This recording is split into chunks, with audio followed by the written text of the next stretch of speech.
Welcome to my video on tips and tricks on MTG Arena.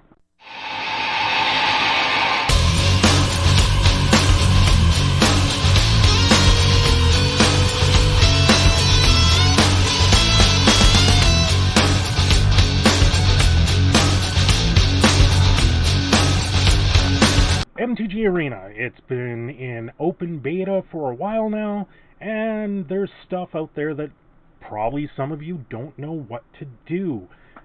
Like things like finding different artwork for your land, different ways to build a deck, where you should maybe spend your gold, and the vice versa. But before we get into it, I'm going to do a little bit of shilling here. I'm looking for a few more patrons. I have a goal of 5 by the end of this month by Halloween. I'm also looking to build the channel. So if you are finding this for the first time, please hit that big red button and subscribe. Maybe give a thumbs up to the video, or let me know in the comments down below what would make it better for you. Okay, we'll get into this. I've opened up the deck maker because I want to show you some tricks and tips here for MTG Arena. Few things that is really buggy with me. One in particular is this Lotus Petal that's up there that you click on to show cards that you don't own. Now this is buggy because, as you can see, when I clicked on that, something disappeared there, being the Ajani's Welcome. So if you're trying to build a deck and you want the Ajani's Welcome, say, you click on that, they disappear because you're actually full up on it. So because you have all 4 cards, it does not show up anymore when you click on it like this. However, there is a better way to search cards for deck building. You obviously have your colors. You have this 3 toggle system. And in this 3 toggle system, when you click on the Lotus, it comes up collected, not collected. Click off the Lotus, it takes off the not collected. Now if you don't do that Lotus and just click not collected, it shows everything. The cards that you have collected and the cards that you need to collect still for your collection. So it makes it so you can look at every card in the game and not just the ones that you need or the ones you already own. So that is a nice little trick for deck building that I've discovered while playing the game in the closed beta and playing it now after getting really used to this game. So you can see all the ones that have 4 show up here. Once again, if you go back to here, all the ones that have 4 no longer show up. So that's a very neat trick to use. Now you can see I have collected, not collected. Just hit reset and not collected again, and it'll show those ones that aren't there. This also works if you, say, are looking for a card and it just happens to be hidden from view. This is where you want to go in there to fix that sort of error and bug in itself. Now the other thing that's really neat about this, we're just going to hit reset there. Now the other thing that a lot of people aren't going to know, but we all know, there are other pictures for basic lands. And you can see here I have what I believe is just the Ixalan lands here, which is just one of the many that are in the current sets in the current meta. So if I type in, let's go Plains, and I hit enter, it shows up anything with white mana for a land because this is still clicked. We'll click off that and hit Plains again, and now it shows up.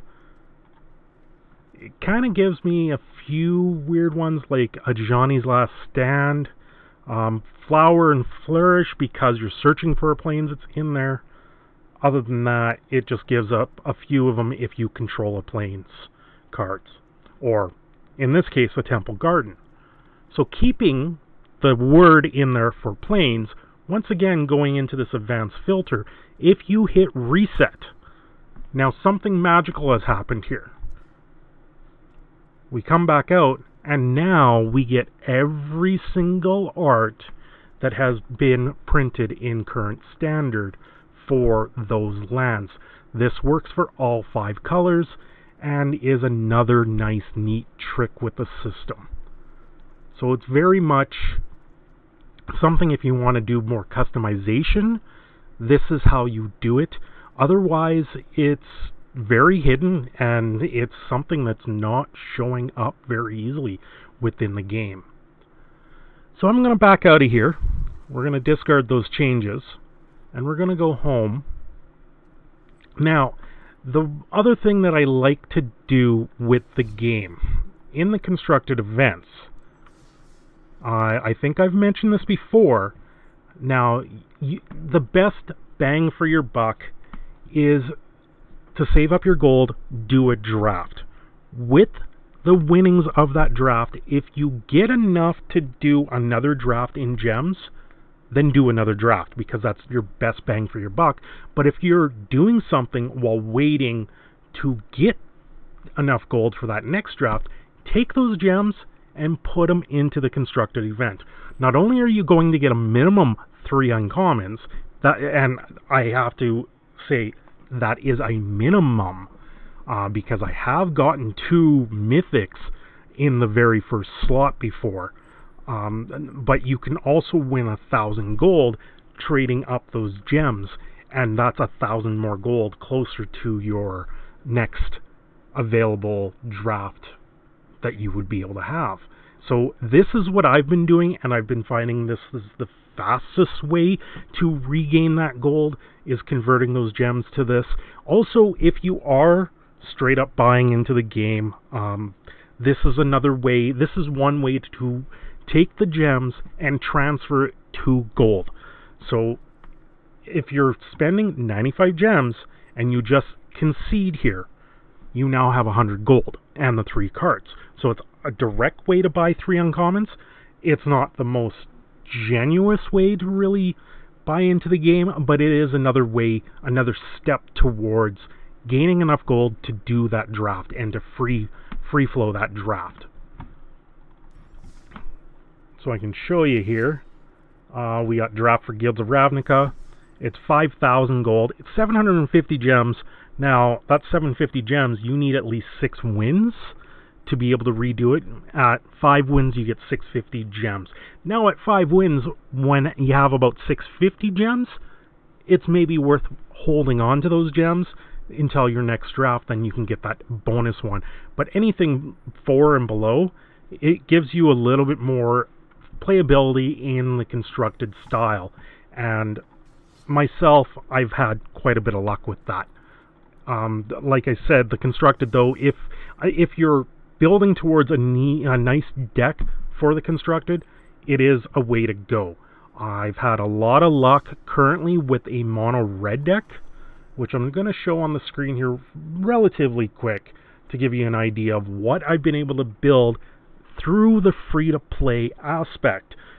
The biggest thing that I have not spent a wild card on is the Goblin Chain Whirler. I know it's a big key of the Tier 1 version of the red deck currently, but I have found that there is the Cosmotronic Wave is a nice way to get away from the Chain Whirler. This is also very nice if you're doing this at an F&M or at your local game store and you don't want to put out the money for the Chain Whirler. The Cosmotronic Wave gives you that little bit of an option. It still does the 1 damage to each creature. Unfortunately, it does not hit planeswalkers and players, but to each creature. But it also makes your current creatures unable to be blocked that turn, which can be a giant finisher, especially when you've already done a ton of damage by the time you have that 4th mana, and this just happens to open up the board to you, so the floodgates just open and you run them over with this deck. Currently I'm running the 4 Lava Runners, 4 Shocks, 4 Lightning Strikes, 4 Runaway Steamkin. I did end up using 1 wildcard to get a Steamkin. I am also using 2 Flames of Keld. This is something that could be dropped in the deck. I do find it useful, You could substitute this in for the Electrostatic Field or the Gutter Snipes. Vashino Pyromancer, 4 of them, of course. That on entry, the 2 damage to the face is huge, I find. Risk Factor is an absolute must in any red deck right now. Is it this red deck? I only used 1 wild card. I ended up opening 3 others, which is very lucky. That's not a typical thing to happen. I have right now 3 Wizard's Lightning. Once I get a 4th, I may switch things around here. And you've seen the Cosmotonic Wave. Experimental Frenzy. This is a niche card. It is nice in the full style build with this card because now you can start casting off the top of your deck, much similar to the Vizier that we saw with the green deck and the Monument, how that just started looping your deck very quickly in the Explore aspect. So you're always picking up the land and you're still casting the cards off the top of the deck. This, unfortunately, lands do stop it. But there is an option. If you are playing the Izzet, there's the Precognition Field, which lets you exile the top card of your deck. So there is that little trade-off with the blue version of this card. Rekindling Phoenix is still a very good card. The fact that it keeps coming back time and time and time again, unless they exile it or they have to waste an extra spell, it's a magnet for spells. So don't be scared to lose the Phoenix, because now they've had to use 2 sources to get rid of it. And that's 2 sources that aren't being directed at you.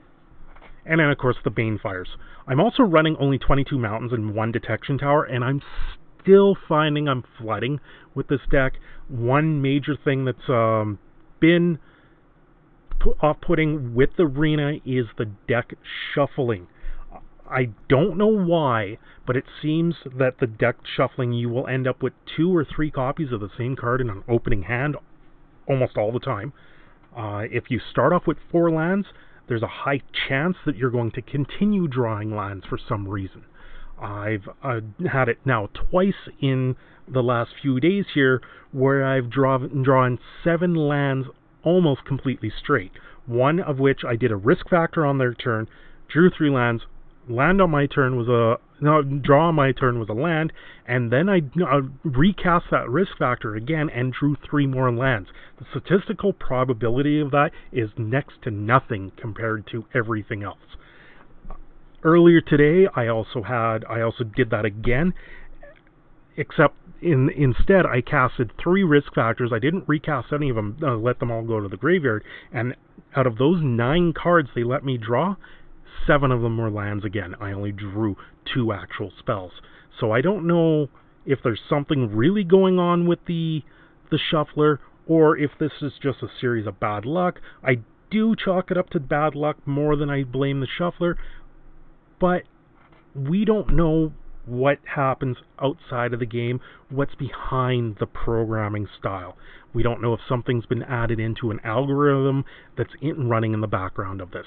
And it certainly seems like there's something strange going on with the shuffler, and it could very well be because there's thousands of games being played over and over and over again. Those statistical anomalies may just be coming to the top right now. So another thing I want to talk about, and I know it comes up a lot, and I've seen it with other streamers, is you happen to tap a land for mana. Now, but you've tapped that land and you've incorrectly tapped a dual land for the wrong color of mana, or a land that makes any color and you happen to click on the wrong color, or you just happen to want to take that land and untap it and reverse it. There is a way to go back and do that in the game, as long as you haven't progressed forward with a spell cast or a stage of the game. Quite simply, if you go into your option setting with that big gear and go into gameplay, you also have an auto tap feature. You can auto order trigger abilities, auto choose replacement effects, evergreen keyword reminders. So for myself, it's on, but evergreen is going to be stuff like First Strike Mint, stuff that always comes up. So if you take that off, it won't say first strike is it does its damage first. Now, what we're going to look on here is the hotkeys that they're talking about here. Right now, my undo is Z. Now, I know a lot of people out there, and I've seen this time and time and time again, where you tell them it's Z, but if they've gone in and changed any part of this, there isn't a way to put it to default. So you now have to go back in and change it up. You could change this to anything you want, but Z is your biggest thing that you need to know right now. The other thing that you need to know is full control and hold full control. So if you hit control, say you want to counter your own spell. This is something that comes up every once in a while where you want to trigger from spellcast or something like that. There is the full control and hold full control. That will allow you to do things like that. Or if you've tapped, say, a Lotus, the artifact Lotus, for 3 mana, and you only want to spend 2 of that and 1 of another color, this will let you choose which mana in your pool you want to spend where. Thank you for seeing this video on some tips on MTG Arena. I hope to bring forward some more deck tech soon, and we'll keep in touch with the meta as it changes. I'm also looking to do a review on a video game soon. I just don't know what to pick out yet, so maybe give me some suggestions down below. The other suggestions I'm looking for is things that are really buggy with Arena. I know myself, I would like to see them add in seeing the latest cards you've gained that day. When you do a draft, when you come out of the draft, you don't necessarily see the new cards you've opened. Same thing with packs that you've opened. You don't actually know what you opened unless you really, really pay attention or write them down right now. You know, there's a few things that I expect will change with the way Arena is now and as it goes forward. Anyway, thanks for watching. This is Cinder Shadows. And have a great day.